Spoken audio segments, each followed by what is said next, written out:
Thank you very much. I love titles like that because really you can just speak about whatever you want. So amorphous.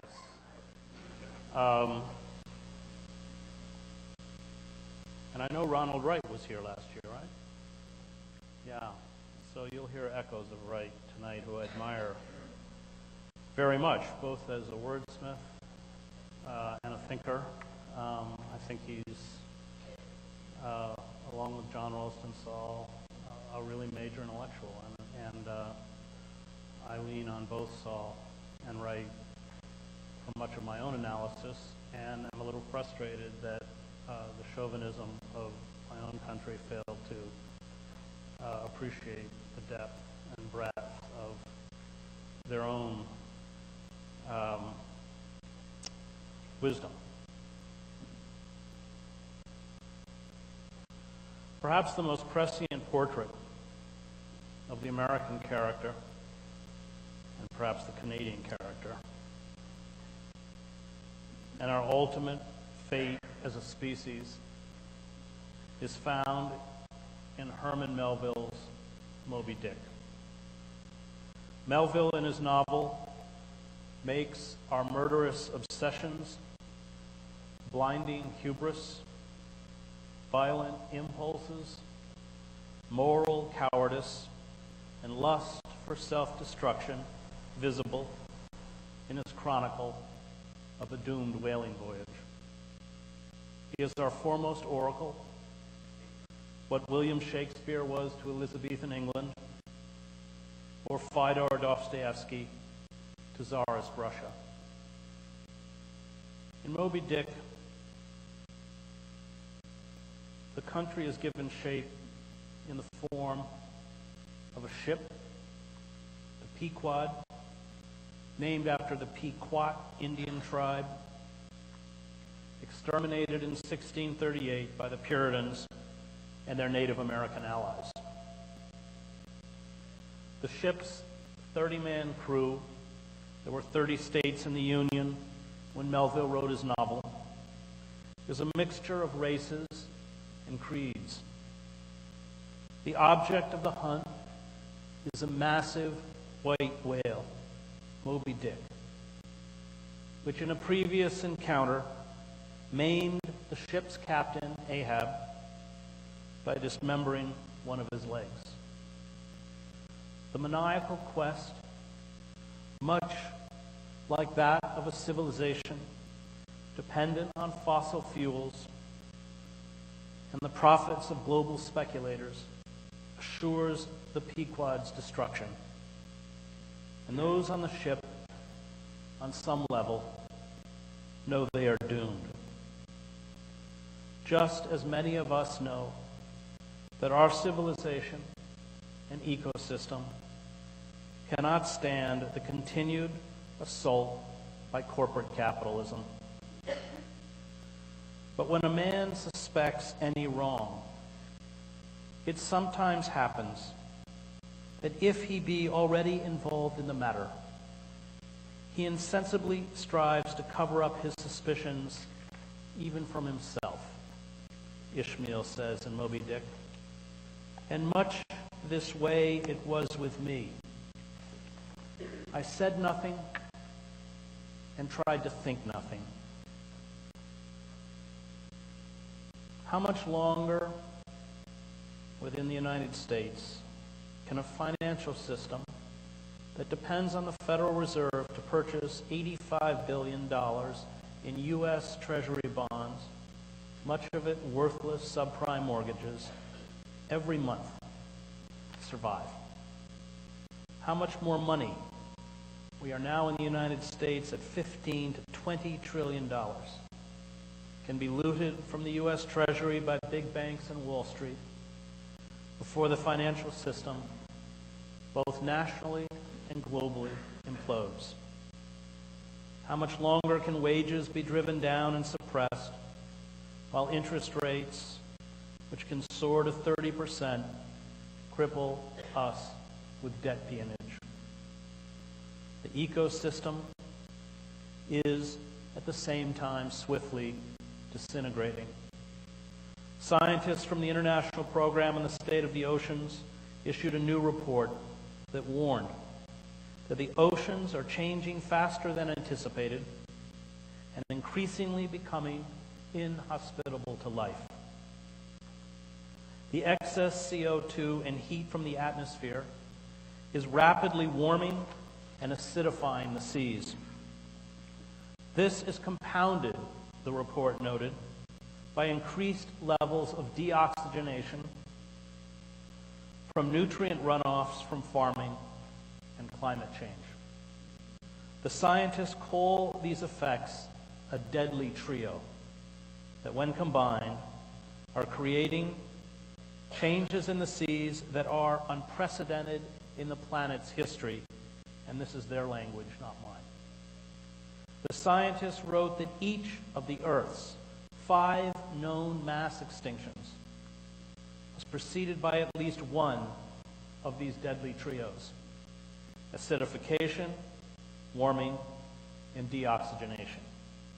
They warned that the next mass extinction of sea life is already underway, the first such mass extinction in 55 million years. The University of Hawaii also released a new report saying the effects of climate change are now inevitable. They cannot be stopped. At best, the rate of devastation can be slowed. The report predicted that over the next 50 years, temperature levels will rise to such a rate that human life in many parts of the planet will become unsustainable. Millions upon millions of people will flee as refugees. Millions of species will face extinction. Coastal cities such as New York and even inland cities such as London will become unlivable. Microbes seem set to inherit the earth. Yet we, like Ahab and his crew, do not change course. We do not trust our eyes or our brains. We trust in the myth of human progress. The absurd belief that human technology and ingenuity will save us, that somehow, although no one spells out how, we will all be able to adapt. This myth is abetted by the corporate assault on culture, journalism, education, the arts, and critical thinking. Those who speak truth are marginalized and ignored, dismissed as pessimists in a culture that prides itself on a childlike optimism at the expense of reality. We have a mania for hope, which our corporate masters lavishly provide across the political and cultural spectrum to keep us passive. Friedrich Nietzsche, in Beyond Good and Evil, wrote that only a few people have the fortitude to look into what he calls the molten pit of human reality. A handful of artists and philosophers, for Nietzsche, are consumed by an insatiable curiosity, a quest for truth, a desire for meaning, and this sends them down into the bowels of the pit. They get as close as they can before the flames and heat drive them back. This understanding, Nietzsche wrote, comes at a high cost. Those singed by the fire become burnt children, eternal orphans in empires of illusion. Dying civilizations make war on independent, intellectual inquiry, art, and culture, on the burnt children. The masters of the corporate state do not want us to peer into the pit or heed the cries of those who have seen what awaits us. The corporate state rather feeds the thirst for illusion happiness, and hope. It peddles the fantasy of endless material progress. It insists, and this is the argument of globalization, that our voyage is unalterable and decreed by natural law. It is part of the march of human progress, and those who challenge this myth are heretics. Clive Hamilton, in his book Requiem for a Species, Why We Resist the Truth About Climate Change, describes a relief that comes from accepting that catastrophic climate change is virtually certain. This obliteration of false hopes, he says, requires an intellectual knowledge and an emotional knowledge. The first is attainable, the second, because it means that those we love, including our children, will face insecurity, misery, and suffering within a few decades, if not a few years, is much harder to acquire. To emotionally accept impending disaster, to attain the gut-level understanding that the power elite will not respond rationally to collapse, is as difficult to accept as our own mortality. The most daunting existential struggle of our time is to ingest this awful truth, intellectually and emotionally, and yet rise up to resist the corporate forces that are destroying us. The human species, led by white Europeans and Euro-Americans, has been on a 500-year-long planet-wide rampage of conquering, plundering, looting, exploiting, and polluting the earth, as well as killing the indigenous communities that stood in the way. But the game is up. The technical and scientific forces that created a life of unparalleled luxury, as well as unrivaled military and economic power for a small global elite, are the forces that now doom us. The capitalist quest for ceaseless economic expansion has become a curse, a death sentence. But even as our economic and environmental systems unravel, after the hottest year in the 48 states since record-keeping began 107 years ago, we lack the vision and the courage to shut down the engines of global capitalism.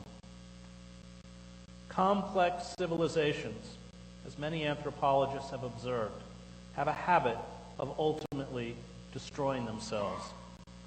Joseph Tainter, in The Collapse of Complex Societies, Charles Redmond, in Human Impact on Ancient Environments, and Ronald Wright, in his great book, A Short History of Progress, have laid out the familiar patterns that lead to systems breakdown. The difference is that when we go down this time, the whole planet will go with us. There will be, with this final collapse, no new lands to exploit, no new civilizations to conquer, no new peoples to subjugate, and no new resources to plunder. Collapse occurs in complex societies not long after they have reached their period of greatest power and prosperity.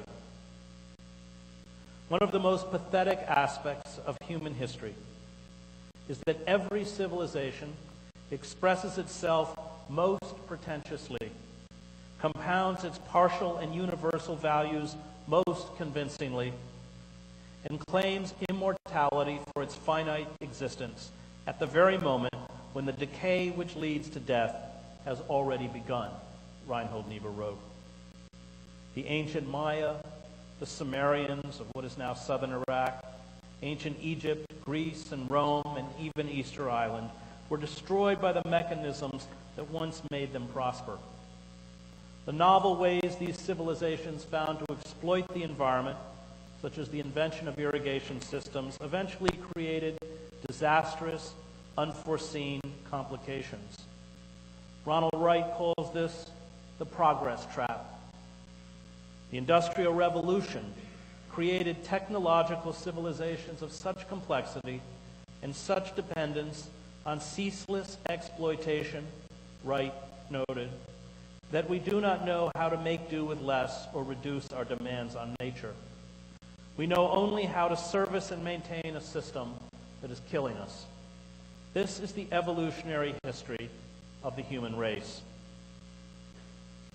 As the collapse becomes increasingly palpable, if human history is any guide, we, like past societies in distress, will see many retreat into what anthropologists call crisis cults.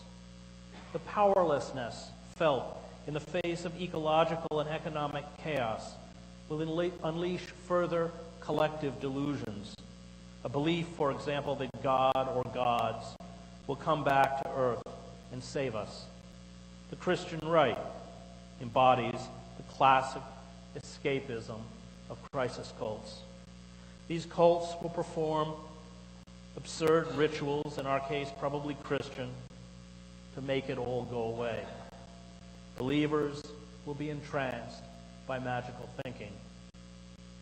Our bankers, corporate boards, politicians, television personalities, and generals hold up seductive images of unrivaled wealth and power.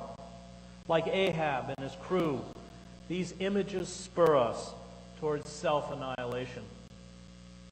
All my means are sane, Ahab says, my motive and my object mad. Melville, who had been a sailor on clipper ships and whalers, was aware that the wealth of industrialized societies was violently seized from the wretched of the earth. All the authority figures on the ship are white men: Ahab, Starbuck, Flask, and Stubb. The hard, dirty work, from harpooning to gutting the carcasses of whales, is the task of the poor, mostly men of color. Melville saw how European plundering of indigenous cultures from the 16th to the 19th centuries, coupled with the use of African slaves as a workforce to replace the natives, enriched Europe and the United States. The Spanish conquest of the Americas set in motion 5 centuries of reckless economic and environmental plunder. Karl Marx and Adam Smith attributed the huge influx of wealth from the Americas as having made possible the Industrial Revolution and modern capitalism.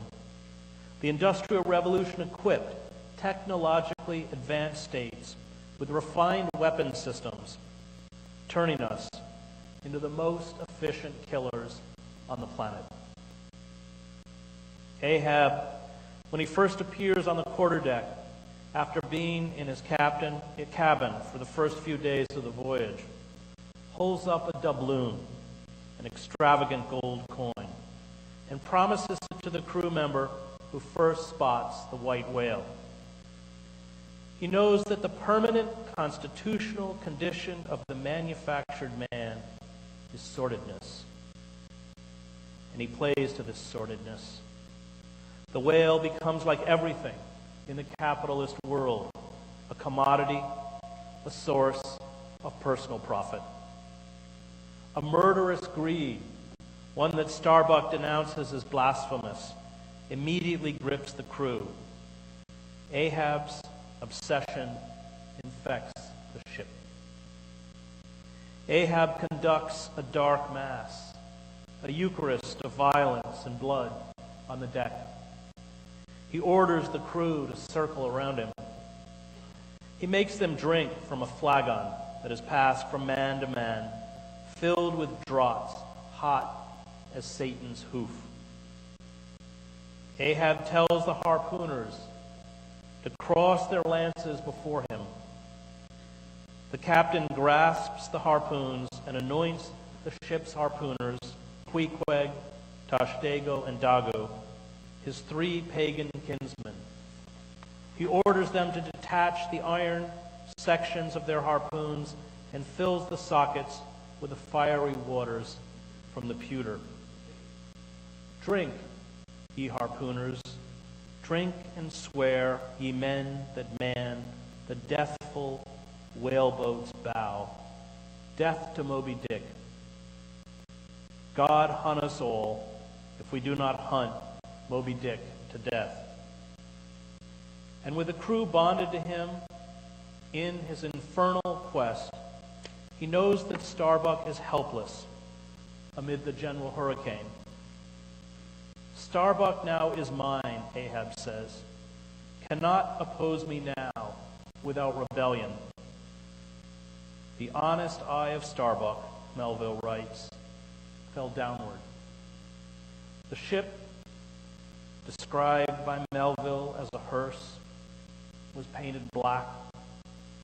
It was adorned with gruesome trophies of the hunt, festooned with the huge teeth and bones of sperm whales. It was, Melville wrote, a cannibal of a craft, tricking herself forth in the chaste bones of her enemies. The fires used to melt the whale blubber at night turned the Pequod into a red hell. And we now live on our own hearse, our own raging fires leaping up from our oil refineries, the tar sands, the explosions of our ordnance across the Middle East. They bespeak our own lust for blood and profit. In our mad pursuit, we ignore the suffering of those who impede our hunt, just as Ahab does when he refuses to help the captain of a passing ship who is frantically searching for his son who has fallen overboard. Ahab is not solely reliant on the heated rhetoric of persuasion. He oversees a terrifying internal security force on the ship, the 5 dusky phantoms that seemed fresh formed out of air. Ahab's secret, private whaleboat crew, his private mercenaries, keeps the rest of the ship in abject submission. The art of propaganda and the use of brutal coercion and fear are the familiar tools of tyranny. And our lives are as circumscribed as the lives of the crew on the Pequod.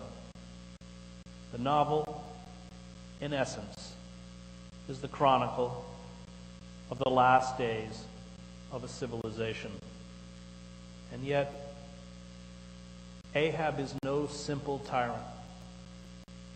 Melville, toward the end of the novel, gives us 2 glimpses into the internal battle between Ahab's maniacal hubris and his humanity. Ahab, too, has a yearning for love. He harbors regrets over his deformed life. The black cabin boy, Pip, is the only crew member who evokes any tenderness in the captain. And Ahab is aware of this tenderness, and he fears its power.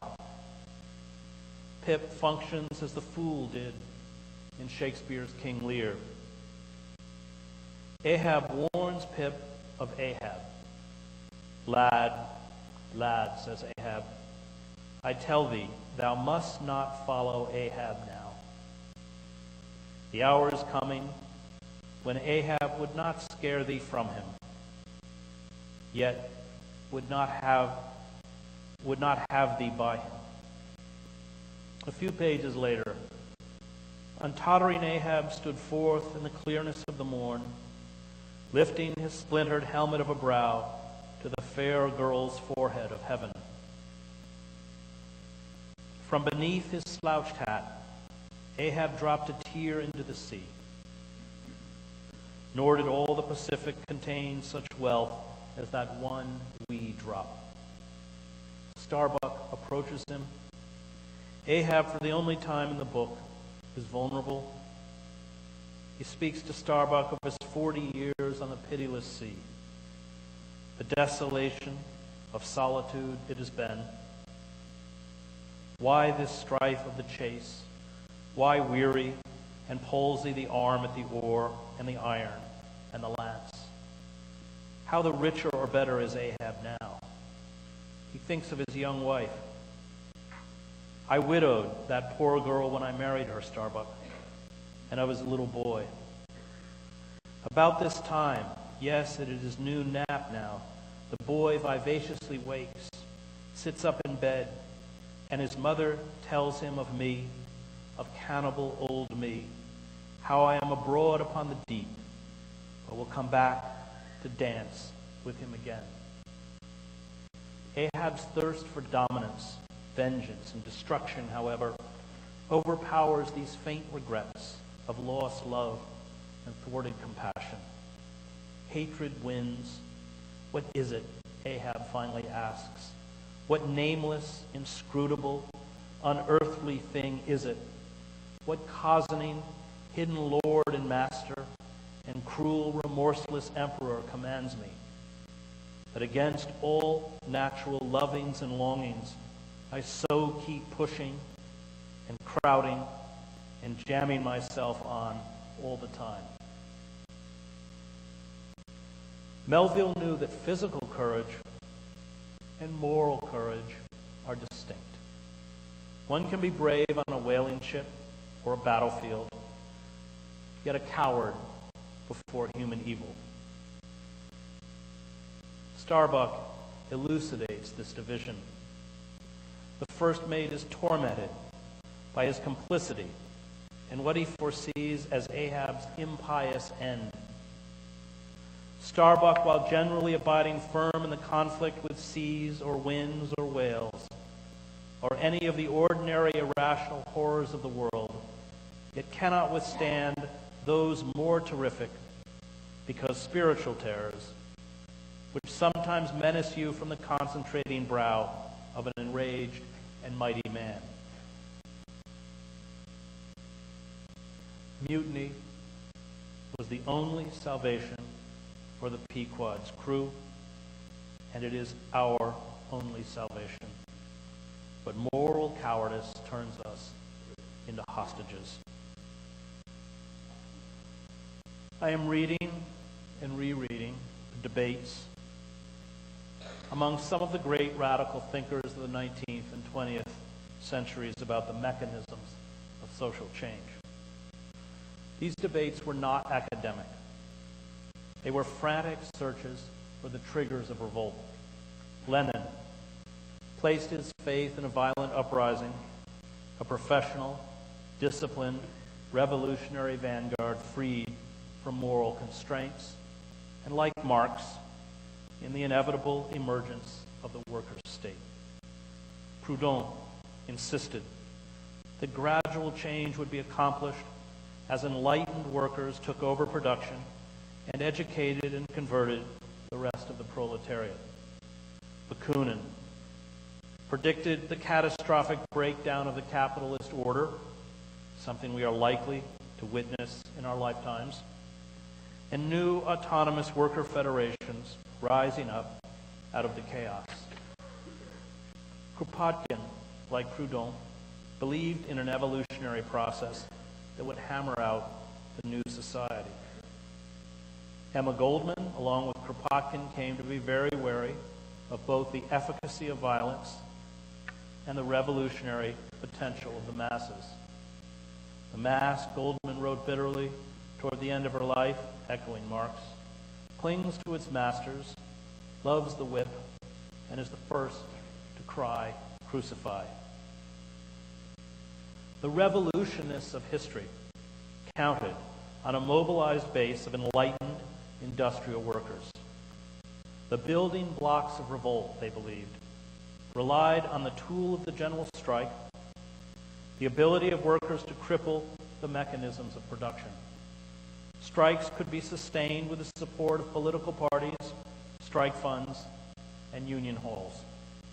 Workers without these support mechanisms had to replicate the infrastructure of parties and unions if they wanted to put prolonged pressure on the bosses and the state.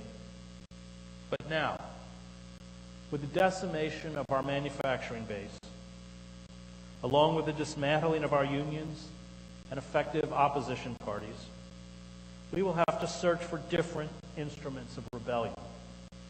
We will have to develop a revolutionary theory that is not reliant on the industrial or agrarian muscle of workers. Most manufacturing jobs have disappeared, and of those that remain, few are unionized. Our family farms have been destroyed by agribusiness. Monsanto and its Faustian counterparts on Wall Street rule, and they are steadily poisoning our lives and rendering us powerless. The corporate leviathan, which is global, is freed from the constraints of a single nation state or government. Corporations are now beyond regulation or control, and politicians are too anemic, or more often too corrupt, to stand in the way of the accelerating corporate destruction. This makes our struggle different from revolutionary struggles in industrial societies in the past. Our revolt will look much more like what erupted in the less industrialized Slavic republics, Russia, Spain, and China, and uprisings led by a disenfranchised rural and urban working class and peasantry in the liberation movements that swept through Africa and Latin America. The dispossessed working poor, along with unemployed college graduates and students, unemployed journalists, lawyers, and teachers, along with impoverished artists, will form our movement. And this is why the fight for a higher minimum wage is crucial to uniting service workers with the alienated, college-educated sons and daughters of the declining middle class. Bakunin, unlike Marx, considered these déclassé intellectuals essential for successful revolt. It is not the poor who make revolutions. It is those who conclude that they will not be able, as they once expected, to rise economically and socially.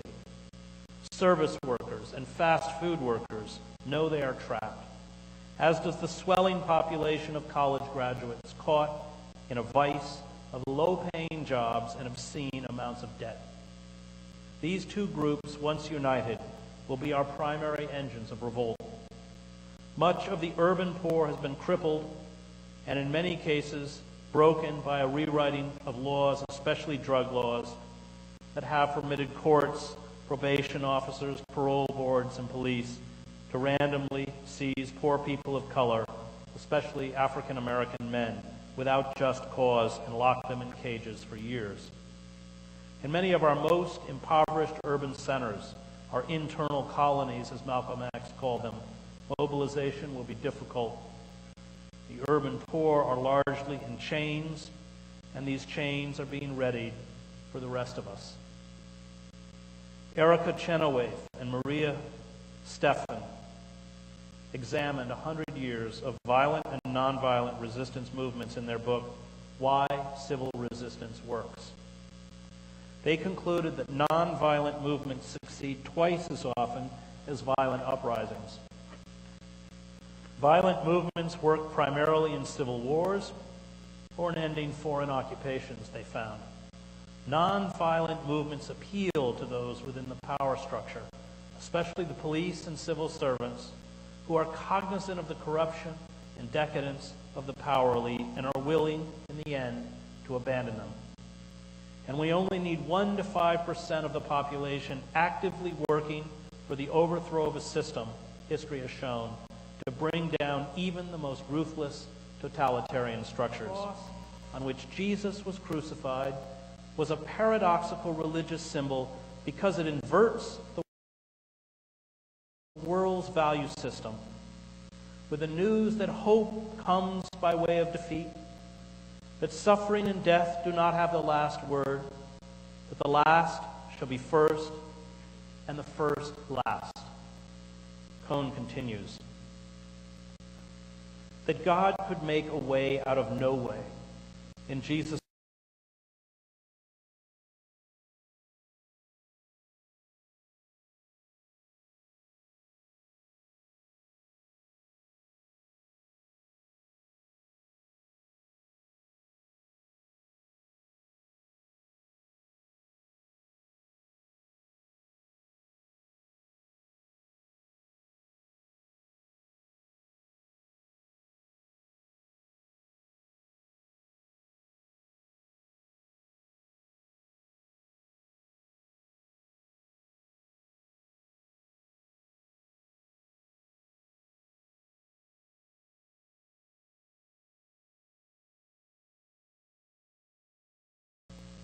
There was no place for the proud and the mighty, for people who think that God called them to rule over others. The cross was God's critique of power, white power, with powerless love, snatching victory out of defeat. Reinhold Niebuhr labeled this capacity to defy the forces of oppression, even in the face of near certain defeat, a sublime madness in the soul. Niebuhr wrote that nothing but madness will do battle with malignant power and spiritual wickedness in high places. This sublime madness, as Niebuhr understood, is vital. Without it, truth is obscured. And Niebuhr also knew that traditional liberalism was a useless force in moments of extremity. Liberalism, Niebuhr said, lacks the spirit of enthusiasm, not to say fanaticism, which is so necessary to move the world out of its beaten tracks. It is too intellectual and too little emotional to be an efficient force in history. The prophets in the Hebrew Bible spoke out of this sublime madness. The words of the Hebrew prophets, as Abraham Heschel wrote, were a scream in the night. While the world is at ease and asleep, the prophet feels the blast from heaven. The prophet, because he or she saw and faced an unpleasant reality, was, Heschel said, compelled to proclaim the very opposite of what his or her heart expected. Rebellion has become a moral imperative. It must be carried out regardless of the possibilities of success, and it is not for the practical or the timid. It is an act that is performed in the end because in times of despair and suffering, it affirms life. Primo Levi, in his memoir, Survival in Auschwitz, tells of teaching Italian to another inmate, Jean Samuel, in exchange for lessons in French. Levi recites to Samuel from memory Canto 26 of Dante's Inferno. It is the story of Ulysses' final voyage. We cheered, but soon that cheering turned to woe, for then a whirlwind born from the strange land battered our little vessel on the prow. 3 times the boat in all the sea were whirled, and at the 4th, to please another's will, the aft tipped in the air, the prow went down, until the ocean closed above our bones. He has received the message, Levi writes of his friend and what they shared in Dante. He has felt that it has to do with him, that it has to do with all men who toil, and with us in particular. Levi goes on. It is vitally necessary and urgent that he listen, that he understand. Before it is too late, tomorrow he or I might be dead, or we might never see each other again. It is only those who find the courage to peer into the molten pit who can minister to the suffering of those around them. They will be infected with this sublime madness. As Hannah Arendt wrote in The Origins of Totalitarianism, the only morally reliable people are not those who say this is wrong or this should not be done, but those who say I can't. They know that, as Immanuel Kant wrote, if justice perishes, human life on earth has lost its meaning. And this means that, like Socrates, we must come to a place where it is better to suffer wrong than to do wrong, no matter what happens around us. We can surmount despair, not by ignoring reality, but by responding radically to it. And this includes acts of civil disobedience, including jail time. And in these acts, we become fully human. One of the only coherent philosophical positions is revolt, Camus wrote. It is a constant confrontation between man and his obscurity. It is not aspiration, for it is devoid of hope. That revolt is the certainty of a crushing fate without the resignation that ought to accompany it. Those we must follow now will be as ornery and mad as all prophets. They will call us to lives of steadfast defiance. They will be burnt children. The people noticed that Crazy Horse was queerer than ever, Black Elk said. And remembering the final days of the wars of westward expansion, he went on to say of the great Sioux warrior, he hardly ever stayed in the camp. People would find him out alone in the cold, and they would ask him to come home with them. He would not come, but sometimes he would tell the people what to do. People wondered if he ate anything at all. Once my father found him out alone like that, and he said to my father, "Uncle, you have noticed me the way I act, but do not worry. There are caves and holes for me to live in, and out here the spirits may help me. I am making plans for the good of my people." Homer, Dante, Beethoven, Melville, Dostoevsky, Proust, Joyce, Auden, Emily Dickinson, James Baldwin, along with artists such as the sculptor David Smith, the photographer Diane Arbus, and the blues musician Charlie Patton, all had this sublime madness. It is the sublime madness that lets one sing, as the bluesman Ishman Bracy did in Hinds County, Mississippi. I've been down so long, Lord, down, don't worry me. And yet, in the midst of the imagination also lies the absurdity and certainty of divine justice. I feel my hell arising every day. I feel my hell arising every day. Someday it'll burst this levee and wash the whole wide world away. Shakespeare's greatest heroes and heroines, Prospero, Anthony, Juliet, Viola, Rosalind, Hamlet, Cordelia, have this sublime madness. King Lear, once he was stripped of power, forced to live with the persecuted and the poor, had it. It was only then that he could see. It was only then that he understood that unbridled human lust and hubris led to the suicide of the species. It will come, Albany says in the play.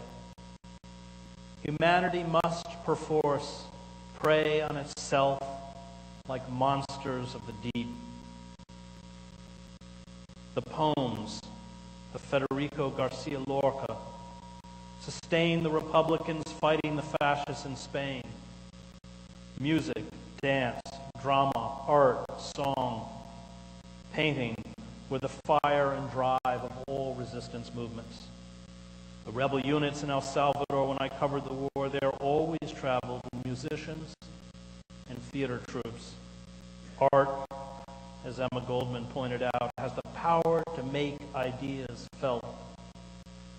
Goldman noted that when Andrew Undershaft, a character in George Bernard Shaw's play Major Barbara, said poverty is the worst of crimes and all the other crimes are virtues beside it, his impassioned declaration elucidated the cruelty of class warfare more effectively than Shaw's socialist tracts.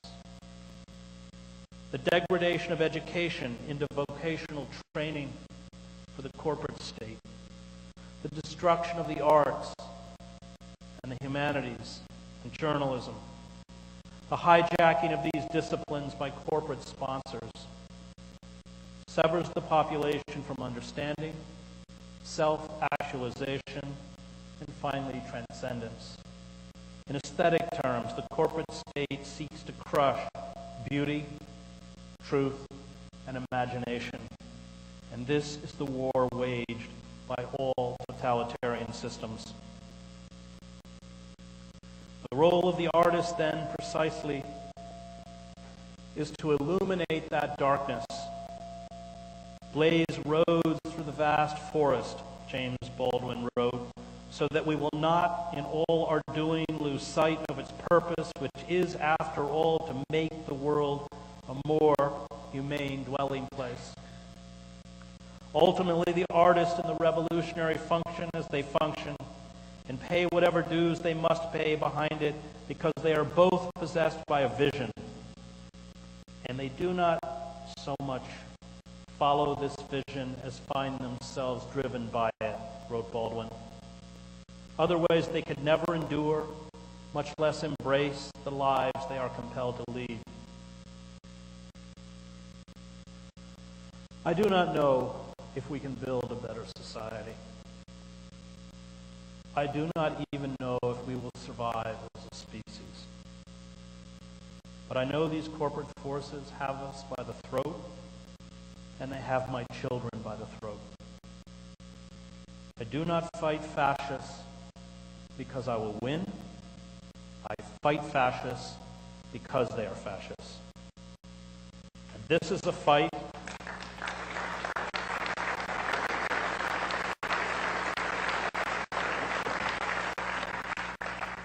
which, in the face of the overwhelming forces arrayed against us, requires us to embrace this sublime madness, to find in acts of rebellion the embers of life, an intrinsic meaning that lies outside the certainty of success. We must at once grasp our reality and then refuse to allow reality to paralyze us. We must make an absurd leap of faith. We must believe, despite the empirical evidence around us, that the good always draws to it the good. We do not know where acts of goodness go. The Buddhists call it karma. But in these acts, we make visible a better world.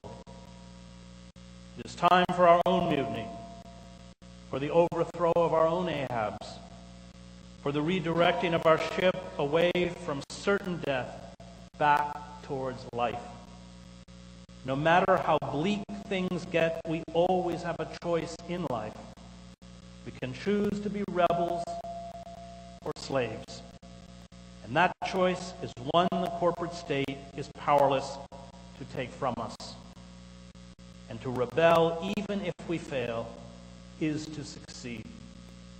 We must become a threat to the security and surveillance state and its corporate overlords, and we cannot become a threat if we do not engage in actions that actively obstruct power. The Turkish poet Nazim Hikmet, who spent most of his adult life in prison or in exile, knew something of despair. But he knew something, too, of resistance, of that rebellious spirit which must define us in times of oppression if we are to remain fully human. Any act of resistance, large or small, he wrote from his prison cell, is its own eternal triumph. Any act of resistance lights up the night sky to remind us why we were created. Hikmet captured this in his poem on living.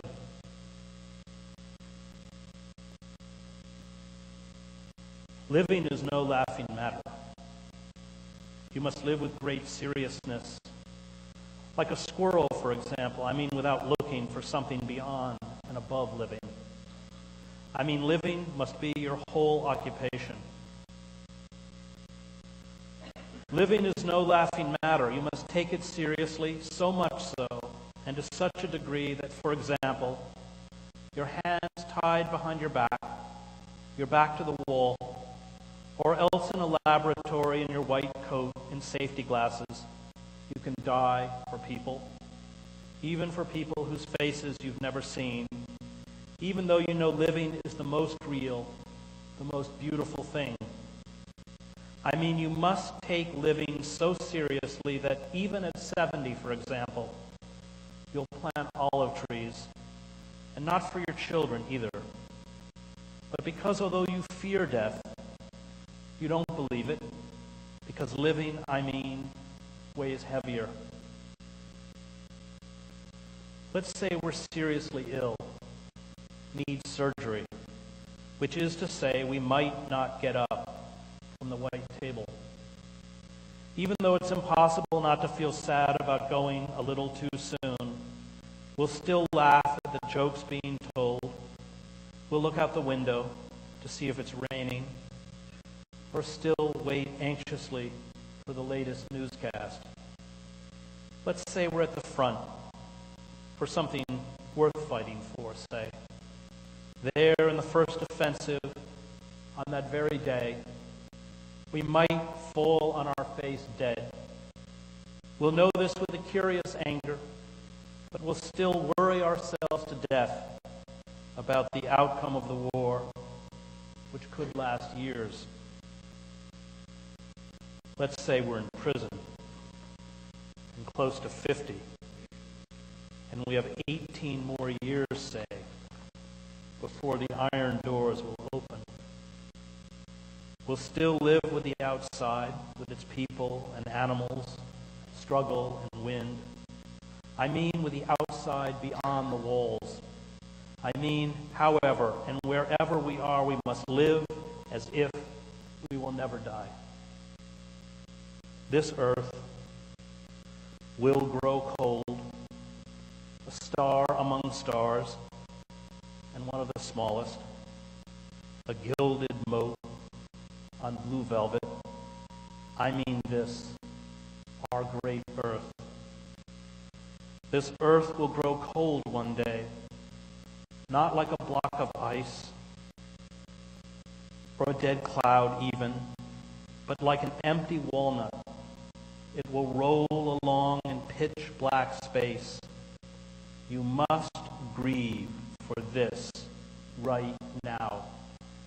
You have to feel this sorrow now. For the world must be loved this much if you're going to say, I live.